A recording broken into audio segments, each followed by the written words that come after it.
Hello friends, जैसा कि आप सभी ने लास्ट एपिसोड में देखा, वालिन अपने नए डेविल के साथ साइक्लोन के अंदर इधर उधर घूम रहा होता है। तभी उसे मैग्नेटो जी के कुछ सुराग मिलते हैं और वो अपने डेविल से कहते लगता है कि जाकर उसे ढूंढो। तभी साहब वो डेविल आकर कहने लगता है कि उसने मैग्नेटो जी को ढूंढ लिया है। इधर में मैग्नेटो जी को दिखाते हैं जो कि गॉड स्टेज के बीस्ट से लड़ रहा होता है। लड़ते लड़ते वो बहुत ही ज्यादा घायल होता है। इसके बाद वो अपने मेढक को भी मार देता है। ये एपिसोड काफी ज्यादा लेट हो गया क्योंकि मेरा गला खराब हो चुका था, तो अब से सारे एपिसोड कंटिन्यू होंगे। तो चलिए स्टार्ट करते हैं। मैग्नेटो जो अपने मेढक को मारने के बाद उसके भीतर से एक हरी रंग की गोली निकाल लेता है। उस हरे रंग की गोली को देखते देखते वो कुछ समय बाद उसे खा भी जाता है और वो सोच रहा होता है, मैग्नेटो जो मैंने तुम्हें इतने सालों से पाला तो इसका कर्जा तो लगेगा ना। तुमने अपना कर्जा चुकता कर दिया मुझे बचाकर। अगर तुम इसका दोषी किसी को ठहराना चाहते हो तो इसका दोषी तुम बाहर खड़े राक्षस को ठहराओ, क्योंकि उसी की वजह से ये सब हो रहा है। उस गोली को खा लेने के बाद कुछ समय बाद उसके शरीर में बदलाव होने लगते हैं और वो बड़ी जोर से किच्चा रहा होता है क्योंकि उसका शरीर फटने लगता है। उसके शरीर के फटने के साथ ही उसकी आंखें भी चेंज हो रही होती हैं, जो कि बिल्कुल ही एक सेज की तरह लग रही होती है। ये आंखें उस तरह से लग रही होती है, किसी ने नारुतो देखा है? नारुतो में जो जिराया उसकी आंखें हो जाती है ना, जब वो सेज ट्रांसफॉर्मेशन में जाता है, बिल्कुल वैसी ही आंखें हो गई हैं। मैग्नेटो जो बड़ी जोर जोर से यहाँ पर दांत फाड़ रहा होता है और उसकी बार बार से हंसी सुनाई दे रही होती है। उसके पैर, हाथ, मुंह और पूरा शरीर ही बदल चुका होता है। तभी वो पास में डले मेढक के शरीर को देखकर कहने लगता है, ऐसा करूंगा तो उसकी बॉडी खराब हो जाएगी, और उसको उठाकर भी वो खा जाता है। हमें इधर उस बीस्ट को दिखाने लगते हैं जो कि बहुत ही बड़ा हमला तैयार कर रहा होता है। उसके हाथों में एक बहुत बड़ी सी तलवार होती है। वो उस तलवार को सीधे ही उस टावर के ऊपर चला देता है। वो टावर तलवार के संपर्क में आते ही टूट टूट कर बिखरने लगता है, पर उसकी तलवार एक जगह पर जाकर रुक जाती है। ये देखकर वो बीस्ट भी थोड़ा सा चौंक जाता है। तभी जब पूरी बिल्डिंग गिर जाती है तो हम देखते हैं कि वहाँ बीच में मैग्नेटो खड़ा है, जो कि दोनों हाथों से तलवार को रोक रहा था। कुछ देर दम लगाने के बाद वो तलवार चटकने लगती है और टूटकर बिखर जाती है। वो भी थोड़ा सा पीछे हो जाता है और अपनी आंखों के ऊपर हाथ कर लेता है। फिर वो उसको दोबारा देखने लगता है। इधर में मैग्नेटो को दिखा रहे होते हैं जो कि बड़ी जोर से किच्चाने लग रहा होता है। वो ये दिखा रहा था कि अब तुम मेरे से लड़ो, अब मैं तुमको देखता हूँ। उसको देखने का तो बीस्ट बोलने लगता है, तुम तो बहुत ही ज्यादा निर्दयी हो यार, तुमने एक टॉप ग्रेड स्पिरिचुअल बीस्ट के इनर कोर को खा लिया, यकीन नहीं होता। ये सुनने के बाद वो मैग्नेटो उससे कहने लगता है, तेंजी को मैंने कई सालों से पाला और कई सालों से उसे खिलाया पिलाया और वो कई सालों से मेरे साथ था और मेरे साथ कल्टीवेट करते करते वो टॉप लेवल पर भी पहुंच जाता, पर उसको बीच रास्ते में ही रुकना पड़ा। पर लेकिन वो सब प्राइम लेवल तक तो पहुंच ही चुका था।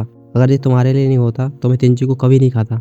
ये सुनकर वो भी हंसने लगता है और कह रहा होता है, सुनने में काफी मजा आ रहा है। वो बेचारा तुम्हारा कितना वफादार कुत्ता था और तुमने उसे तुरंत ही खा लिया। ये सोचकर तो मुझे बहुत ही ज्यादा घिन आती है। वो तुमको अपना मास्टर मानता था और तुमने उसके साथ क्या किया? तुमने सिर्फ उसे एक सामान की तरह ट्रीट किया। जब जरूरत पड़ी तुमने उसे खा लिया। ये सुनने का मैग्नेटो कहने लगता है, तो क्या हुआ?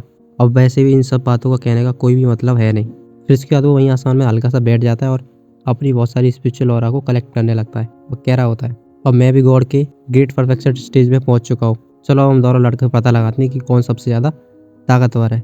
इसके बाद वो तुरंत ही उस बीस्ट के ऊपर हमला करने जाने लगता है। उसकी स्पीड बहुत ही ज्यादा तेज होती है। वो हवा को चीरते हुए आगे जा रहा होता है। उसके रास्ते में कई सारे छोटे छोटे बीस्ट पड़ रहे होते हैं। वो इन सभी को काटते हुए आगे जा रहा होता है और वो बड़ा बीस्ट कई सारे हमले उस पर कर रहा होता है। और मैग्नेटो सभी हमलों को डॉज करते हुए उसके पास आ रहा होता है और पास के सभी बीस्टों को अपने पॉइजन से मारता जा रहा था। और आखिर में 3 स्ट्राइक छोड़ता है जो कि सीधे उस बड़े बीस्ट की जाकर लगती है। उसके हाथ में लगते ही उसके हाथ में से खून का फुब्बारा चलने लगता है। तभी मैग्नेटो बिल्कुल ही उसके पास पहुंच जाता है और अपने हाथ को उसके हाथ में गड़ाकर बहुत सारा पॉइजन उसकी बॉडी में छोड़ देता है। इसके बाद वो बीस्ट उस हमले से थोड़ा सा 1-2 कदम पीछे हो जाता है। फिर वो सदने के बाद तुरंत ही एक हाथ मैग्नेटो की तरफ बहुत ही तेजी से चला देता। वो हाथ बढ़ते ही मैग्नेटो बहुत ही दूर जाके गिरने लगता है। वो उड़ते उड़ते जो उसने जहर बीस्ट के शरीर में छोड़ा था उसे एक्टिवेट कर देता है और वो जहर सीधे उस बीस्ट की ऑडियंस में फैलने लगता है। मैग्नेटो थोड़ी सा दूर जाकर गिरता है। इधर वो उसी बड़े बीस्ट को देखते जो जिसके हाथ में जहर धीरे धीरे कर फैल रहा होता है। उस जहर के फैलने की वजह से वो बीस्ट बड़ी जोर से करा भी रहा होता है। वो जहर धीरे धीरे करके ऊपर आ रहा होता है। वो बीस्ट अपने हाथ से दूसरे हाथ को पकड़ लेता है। जैसे ही वो बीस्ट अंदर उसकी बॉडी में जाने वाला था उससे पहले उस हाथ को तोड़कर फेंक देता है। ये सब देखकर मैग्नेटो तो थोड़ा हंस रहा होता है। इधर हमें वांगलिन की तरफ दिखाते हैं जहाँ पर शेऊ ये सब देखकर बहुत ही ज्यादा घबरा रहा होता है, या फिर यहाँ पर क्या हो रहा है। इस आदमी ने अपना हाथ तोड़कर फेंक दिया, वो भी बिना सोचे कि क्या होगा। फिर इसके बाद हम उसे बीस्ट को दिखाने लगते हैं जो कि एक अपने हाथ को आसमान में ऊपर कर रहा होता है और कहने लगता है, लोगों चलो मेरी पूजा करो। वो काफी देर तक अपना हाथ ऐसे ऊपर आसमान में कर रहा रहता है। वो आसमान में एक बवंडर चल सा रहा होता है, उसमें से काफी सारी एनर्जी चारों तरफ जो बवंडर थे उन सभी में से एनर्जी निकलकर आसमान में जाने लगती है। वो सभी एनर्जी आपस में कनेक्ट होने के बाद सीधे उसके हाथ पर आकर गिरती है। उसके हाथ में आने के बाद वो सभी एनर्जी एक भाले का स्वरूप ले लेती है। उस भाले के हाथ में आ जाने के बाद वो उसे तुरंत ही मैंगत्यूजी की तरफ फेंकने के लिए तैयार हो जाता है। ये देखकर मैंगत्यूजी तुरंत ही अपना कॉल्डरल निकाल लेता है और उसे आसमान में ले जाकर खड़ा कर देता है। वो बीस्ट तुरंत ही उस भाले को बड़ी स्पीड से छोड़ देता है और उस भाले की स्पीड नीरज चोपड़ा की स्पीड से भी बहुत ज़्यादा तेज होती है। वो भाला सीधे ही उस कैलेंडर को तोड़ देता है। ये देखकर वांग लिन और उसका डेविल थोड़ा सा हैरान हो जाते हैं और मैंगत्यूजी की तो पूरी फटी जाती है। वो भाला बिल्कुल ही उसके पास से होकर निकलता है और उस भाले के हमले से उससे बहुत ही ज़्यादा चोट पहुंचती है। उसके पूरे शरीर में से खून निकलने लगता है जो कि हरे रंग का होता है और वो वहीं पर डले डले मुंह से खून फेंक रहा होता है। लोबिस्ट आगे बढ़कर उससे कहने लगता है, तुम्हारा मैजिक वेपन टूट चुका है और तुम भी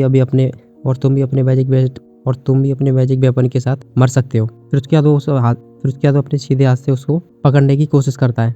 मैंगत्यूजी डरे डले कह रहा होता है, क्या तुम सोचते हो जो मेरा वेपन है, जो कि मेरी पूरी जिंदगी सिर्फ जहर से बनाया है, उसे तुमने तोड़ दिया तो उसका मतलब तुम जीत गए? ये सुनने के बाद वो भी थोड़ा सा चौंक जाता है और वो उसकी बातों पर ध्यान करने लगता है ये आखिर कहना क्या चाहता है।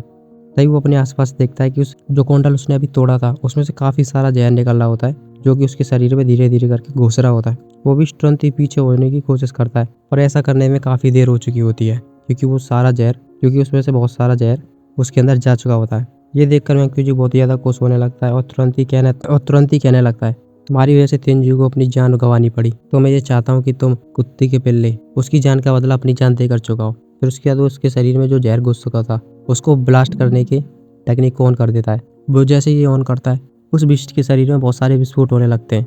वो बिस्ट दर्द में बहुत ही ज़्यादा करकर आ रहा होता है और इधर उधर भाग रहा होता है। इधर मैंगत्यूजी को देखते जो कि बड़ी जोर से दांत फाड़कर काफ़ी सारी स्पिरिचुअल रे को उसकी तरफ छोड़ रहा होता है। वो जैसे ही हंस रहा होता है उसकी सारी स्पिरिचुअल रे उस बीस्ट के शरीर के अंदर के जहर को विस्फोट कर रही होती हैं और ऐसा ही करते करते वो बीस्ट धीरे धीरे करके पूरा फट जाता है।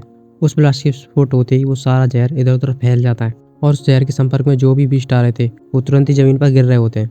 ये देखकर वांग लिन और उसका डेविल दोनों शॉक्ड हो जाते हैं और तुरंत ही उसका डेविल कहने लगता है, वो भाई ये तो जीत गया भाई, अब क्या होगा? मास्टर एक काम करते, चलो हम यहाँ से निकलते हैं। और उस बूढ़े को पता चल गया कि हम लोग यहाँ पर हैं तो वो हमको जिंदा नहीं छोड़ेगा। इससे अच्छा तो ये बढ़िया है कि हम लोग यहाँ से चले जाते हैं। पर वांग लिन उसकी बातों पर उसे कुछ भी जवाब नहीं देता और तुरंत ही बीस्ट डेविल से कहने लगता है, उसके पास चलो।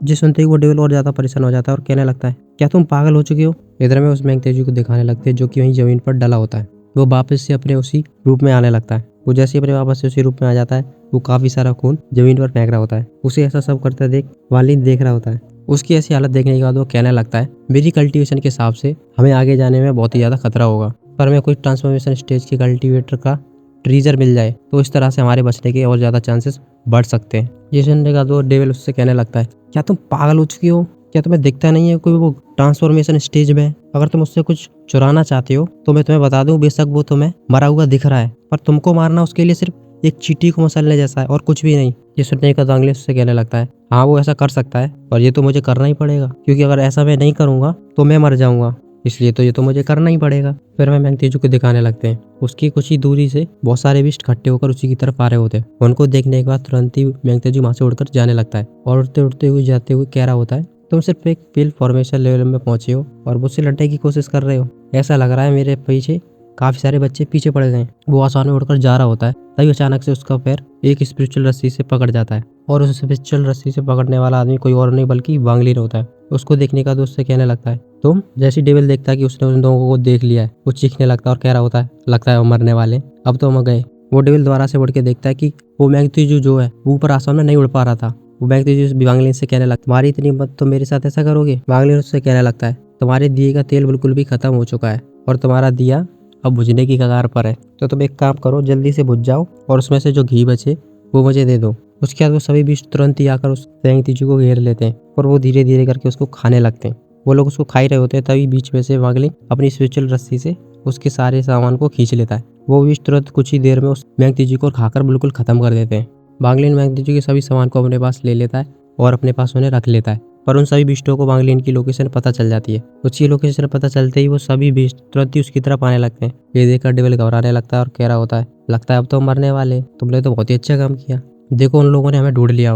वो सभी बीस्ट एकदम उन लोगों की तरफ आ ही रहे होते हैं। वांग लिन और वो दोनों डेविल उनको आते हुए देख रहे होते हैं। आज के एपिसोड में बस इतना ही, मिलते हैं अगले एपिसोड में।